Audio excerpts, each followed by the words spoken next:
오늘날 서구권에서 가장 거대한 영토를 가진 국가 중 하나인 브라질이 중국과 새로운 무역 협정을 체결하며 전 세계 금융 질서에 거대한 균열을 내고 있습니다. 두 국가는 앞으로 자국 통화로 결제를 진행하기로 합의했으며 이는 사실상 달러 패권을 우회하겠다는 명확한 선언입니다. 이들은 미국으로부터 완전히 독립된 보조 경제권을 구축하고 있으며 이러한 흐름이 지속된다면 향후 5년 안에 미국의 경제 제재는 그 실효성을 완전히 상실하게 될 것입니다. 달러 이외의 통화로 거래하는 국가들이 급증함에 따라 제재를 가할 수 있는 미국의 금융 통제력이 약화되고 있기 때문입니다. 새로운 세계 통화를 향한 전쟁이 가속화되는 가운데 은에 대한 수요는 그야말로 수직 상승하고 있습니다. 과연 새로운 시대의 통화는 암호화폐가 될 것인지 아니면 실물 자산에 기반한 통화가 될 것인지에 대한 논의가 뜨겁습니다.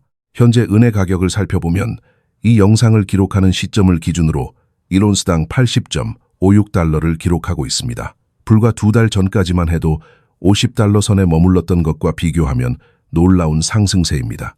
비록 최근 5거래일 동안 약 5.18% 정도의 소폭 조정이 있었으나 이는 실물 은을 구매할 때 지불하는 프리미엄 수준에 불과합니다. 흥미로운 점은 상하이은 가격이 86.70달러에 마감되었다는 사실입니다. 이는 서구권 시장과의 가격 차이가 여전히 존재하며 실물 자산에 대한 수요가 특정 지역에서 더욱 강력하게 나타나고 있음을 시사합니다. 역사를 되돌아보면 미국은 1878년부터 1968년까지 약 90년 동안은 태환증권을 발행한 바 있습니다. 1878년 2월 28일에 통과된 블랜드 앨리슨 법에 의거하여 발행된 이 증권들은 당시 시민들에게 실물은과 교환할 수 있는 권리를 보장했습니다. 오늘날 수집가들 사이에서 여전히 회자되는 이 유산은 화폐가 실물 자산에 뒷받침되어야 한다는 원칙을 상기시킵니다. 현재 시장의 실물 수요는 가히 폭발적입니다. 주요 귀금속 거래소들은 역사적인 수요 폭증으로 인해 주문 처리와 배송, 그리고 고객 서비스에 심각한 지연이 발생하고 있다고 공지하고 있습니다. 불리온 익스체인지와 SD 불리온, 그리고 JM 불리온과 같은 대형 딜러들이 일제히 전례 없는 수요를 경고하고 있는 상황입니다. 최근 발표된 자료에 따르면 터키는 단 한 달 만에 879만 온스의 은을 수입했습니다. 반면 공급 측면에서는 위기 징후가 뚜렷합니다. 상하이 선물거래소의 은 재고는 급격히 감소하여 2015년 이후 최저 수준인 350톤까지 떨어졌습니다. 일부 전문가들은 금 가격이 온스당 1만 2천 달러까지 치솟을 것이라고 예측하며 실물 자산의 가치 재평가가 임박했음을 경고합니다. 특히 산업계의 상황은 더욱 심각합니다. 공장들이 필요한 금속을 구하지 못해 산업적 위기에 직면해 있으며 하프늄이나 갈륨과 같은 희귀 금속의 공급망이 막히면서 제조업체들은 평소보다 40%에서 70% 높은 프리미엄을 지불하고서라도 물량을 확보하려 애쓰고 있습니다. 이는 금속의 물리적 희소성이 이론을 넘어 긴급한 현실이 되었음을 입증합니다. 여기서 우리는 중국과 미국의 전략적 대립을 주목해야 합니다. 일각에서는 중국이 은 가격을 의도적으로 억제하고 있다고 분석합니다. 중국은 세계의 공장으로서 태양광 패널과 전기차, 그리고 각종 첨단 기술 부품 생산에 엄청난 양의 은을 소비합니다. 만약 은 가격이 폭등하면 중국 제조업의 수익성은 치명타를 입게 됩니다. 따라서 중국 산업계는 은 가격을 50달러 아래로 묶어두려 노력하는 동시에 실물금은 공격적으로 매집하고 있습니다. 반면 미국은 은을 비전략적 광물에서 핵심 광물로 재지정했습니다. 은 가격이 낮게 유지될 경우 미국의 정제 시설들은 중국의 낮은 노동 비용과 경쟁할 수 없게 됩니다. 따라서 미국은 국내 생산을 장려하기 위해 은 가격의 현실화를 필요로 합니다. 결국 종이 화폐로 조작된 시장과 실물 자산 사이의 괴리는 한계점에 도달했으며 부채 위기가 심화됨에 따라 금과 은의 가치는 강제적인 재평가 과정을 거치게 될 것입니다. 이러한 금속 시장의 움직임 이면에는 단순히 공급과 수요의 논리를 넘어선 거대한 부채의 그림자가 드리워져 있습니다. 우리는 흔히 시장에서 발생하는 소음과 감정적인 대응에 매몰되기 쉽지만 진정한 분석가라면 정량적 접근을 통해 본질을 꿰뚫어 보아야 합니다. 브라질과 중국의 화폐 스와프 거래는 사실 새로운 이야기가 아닙니다. 2023년과 2025년 그리고 현재인 2026년에도 반복적으로 등장하고 있는 소식일 뿐입니다. 만약 이것이 시장의 판도를 완전히 바꿀 결정적인 사건이었다면 이미 수년 전에 그 결과가 나타났어야 합니다. 하지만 대중의 눈을 가리는 이러한 소음들은 결국 각국이 처한 심각한 부채 문제를 은폐하기 위한 장치에 불과합니다. 과거 유럽연합이 탄생하던 시기를 돌이켜보면 우리는 화폐 통합이 가져온 참혹한 결과를 목격할 수 있습니다. 당시 이탈리아의 리라화는 단 하룻밤 사이에 그 가치의 26%를 상실했습니다. 평생을 성실하게 일하며 자산을 쌓아온 시민들이 어느 날 아침 눈을 떴을 때 자신의 구매력이 4분의 1 넘게 사라졌다는 사실을 깨닫는 것은 단순한 경제적 손실을 넘어선 사회적 재앙이었습니다. 유럽연합이라는 거창한 사회적 구조물은 결국 과도한 부채라는 모래성 위에 세워진 실패한 실험으로 기록될 가능성이 큽니다. 부채를 기반으로 한 경제 시스템은 끊임없이 더 많은 부채를 창출해야만 유지될 수 있으며 그 끝에는 반드시 붕괴가 기다리고 있기 때문입니다. 현재 전 세계 주요국들이 직면한 부채 상황을 정량적으로 분석해보면 그 심각성은 더욱 극명하게 드러납니다. 중국의 국내 총생산 대비 부채 비율은 약 300%에 달하며 이는 경제 시스템 전체를 위협하는 수준입니다.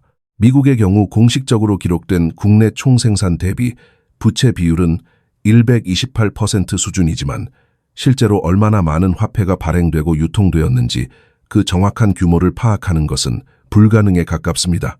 브라질을 포함한 모든 국가가 과도한 부채에 덫에 걸려 있으며 이들은 언젠가 자국 통화 체계로 돌아가 부채에 대한 이자 부담을 없애고 관리 가능한 수준으로 부채를 감축해야 하는 절박한 상황에 놓여 있습니다. 그렇다면 우리는 왜 미디어가 쏟아내는 수많은 소식들을 백색 소음으로 치부해야 하는 것일까요? 본질적인 질문은 간단합니다. 당신의 소중한 자산을 부채로 가득 찬 은행 시스템에 맡겨두고 그 불확실한 게임에 참여할 것인지 아니면 실물 금속의 형태로 당신의 주머니 속에 직접 소유할 것인지의 문제입니다. 이것이 바로 공급과 수요의 진정한 의미입니다. 금속의 공급은 물리적으로 제한되어 있는 반면 부채에 기반한 종이 화폐의 수요와 발행량은 통제 불능의 상태로 치닫고 있습니다. 현재 시장에서 나타나는 은의 희소성과 가격 변동은 단순히 감정적인 투기 세력에 의한 것이 아니라 누가 돈을 통제하느냐에 대한 근본적인 투쟁의 결과물입니다.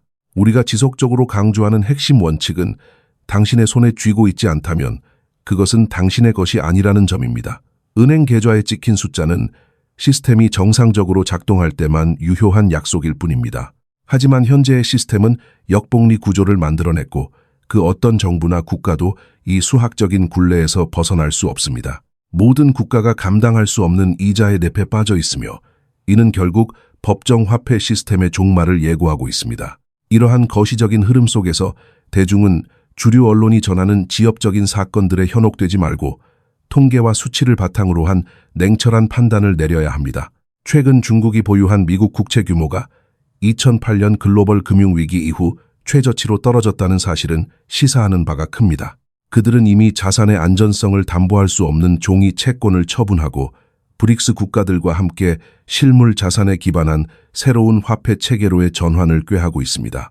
이것이 실제로 성공할 수 있을지는 시간이 증명하겠지만 분명한 것은 기존의 달러 중심 부채 경제가 한계점에 도달했다는 점입니다.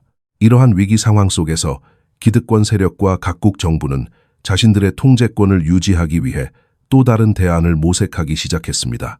그 대안 중 하나로 부상하고 있는 것이 바로 디지털 자산과 암호화폐 기반의 새로운 세계 통화 질서입니다.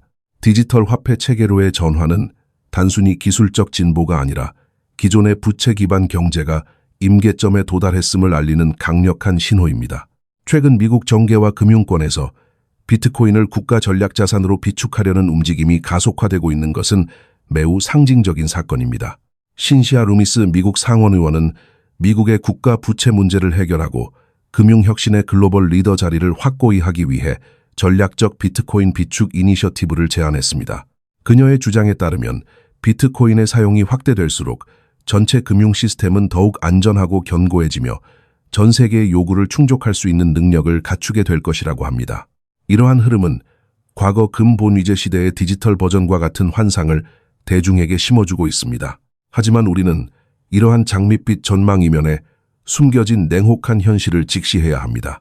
정치인들과 행정부가 비트코인이 일상적인 경제를 혁신하고 전 세계 노동자들에게 자신의 돈을 스스로 통제할 수 있는 권한을 부여할 것이라고 찬양하는 동안 시장의 실체는 전혀 다른 방향으로 움직이고 있습니다.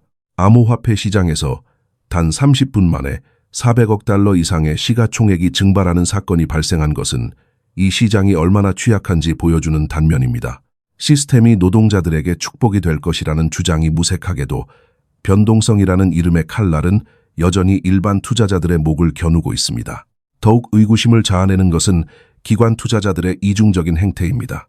세계 최대의 자산 운용사인 블랙록은 최근 3,400개 이상의 비트코인을 코인베이스로 전송했습니다. 이는 약 2억 3,500만 달러에 달하는 막대한 물량으로 시장에서는 이를 대규모 매도 신호로 받아들였습니다. 겉으로는 암호화폐의 미래를 설파하며 대중의 참여를 독려하는 거대 자본이 실제로는 자신들의 이익을 확정짓기 위해 물량을 넘기고 있는 것은 아닌지 깊이 고민해 보아야 합니다. 제도권 금융이 비트코인을 수용하는 것은 그것이 진정으로 분산화된 가치를 지녀서가 아니라 그 변동성과 투기성을 이용해 새로운 수익 모델을 창출하려는 목적이 크기 때문입니다. 심지어 종교기관인 바티칸 은행조차 가톨릭 가치에 기반한 주식 인덱스를 출시하며 금융시장에 깊숙이 개입하고 있습니다. 금융상품을 판매하거나 홍보하는 과정에서 종교적 권위를 이용하는 행위는 분석가 입장에서 매우 위험한 신호로 간주됩니다. 이는 본질적인 가치보다는 감정과 신념에 호소하여 자산을 유치하려는 전형적인 마케팅 수단에 불과하기 때문입니다. 이러한 모든 현상은 결국 정량적 분석보다는 정서적 선동에 기반한 백색 소음의 일종입니다. 많은 이들이 묻습니다. 만약 비트코인이 제대로 작동하지 않을 것이라면 왜 은행과 정부가 앞장서서 그것을 구매하라고 권유하느냐는 것입니다. 대답은 명확합니다. 현재의 비트코인 구조는 소비자에게 진정한 혜택을 주기보다는 통제의 수단을 디지털화하는 과정에 가깝기 때문입니다. 정치인들이 설교하는 그들의 희망 목록에는 정작 가장 중요한 질문들에 대한 답이 빠져 있습니다. 과연 이 디지털 자산들이 어떤 실물 자산에 의해 뒷받침되고 있는지, 그리고 시스템이 붕괴했을 때 작동할 안전장치는 어디에 있는지에 대해서는 누구도 명확하게 설명하지 않습니다.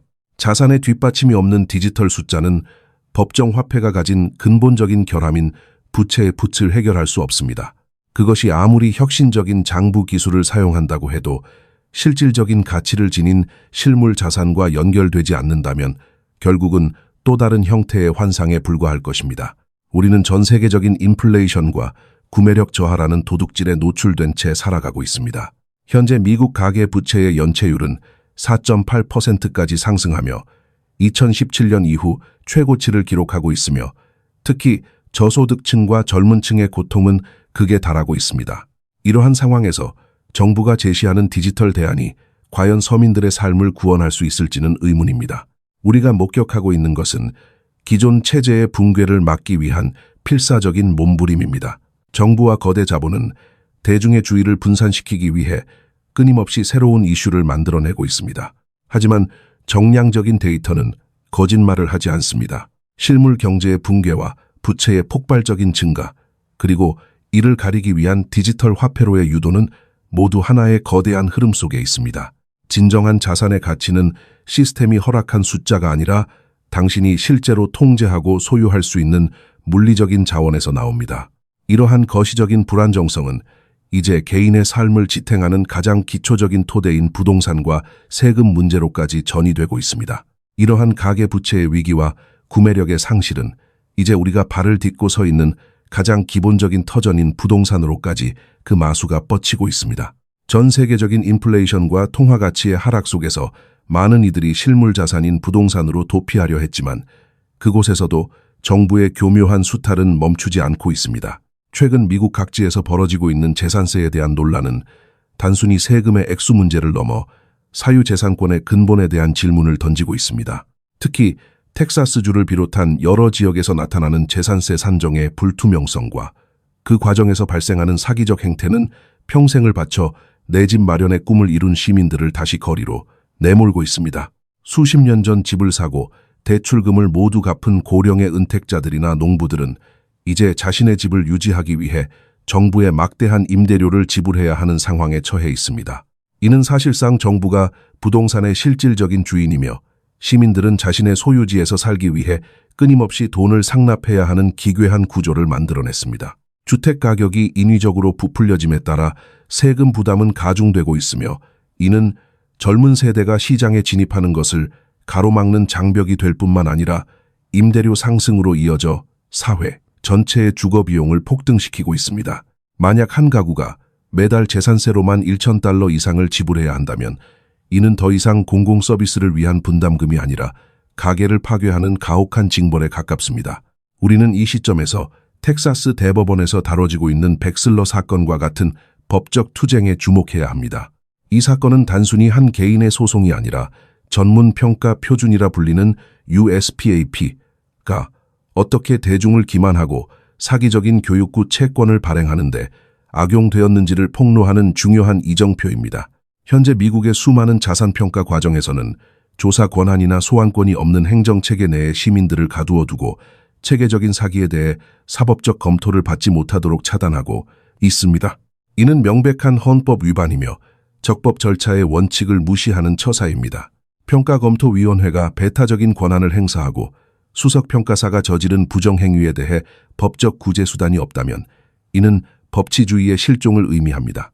정치권과 입법부 그리고 하급 법원들이 이러한 체계적인 사기 행위를 묵인하거나 사법적 검토를 차단하는 것은 자유, 민주주의의 근간을 흔드는 일입니다. 만약 법이 존재하지만 권력기관의 부정에는 적용되지 않는다면 그것은 더 이상 법이라 부를 수 없습니다. 현재 우리가 직면한 가장 심각한 문제는 약 5.1조 달러에 달하는 교육부 채권 사기와 연계된 부동산 평가 사기입니다. 이는 인플레이션을 가속화하고 전 국민의 구매력을 훔치는 행위이며 결국 모든 시민이 그 비용을 지불하게 만듭니다. 우리는 시스템이 스스로를 정당화하기 위해 만든 복잡한 수식과 규정 뒤에 숨겨진 진실을 보아야 합니다. 인류 역사상 그 어떤 정부나 국가도 수학적 원리인 72의 법칙을 거스를 수 없었습니다. 복리의 원리를 이용해 자산이 2배가 되는 시간을 계산하는 이 법칙은 부채 시스템에도 동일하게 적용됩니다. 현재 전 세계가 직면한 부채의 폭발적 증가는 역복리 구조를 만들어냈으며 이는 결국 시스템의 붕괴로 귀결될 수밖에 없습니다. 부채가 부채를 낳고 이자가 원금을 넘어서는 순간 법정화폐 시스템은 그 수명을 다하게 됩니다.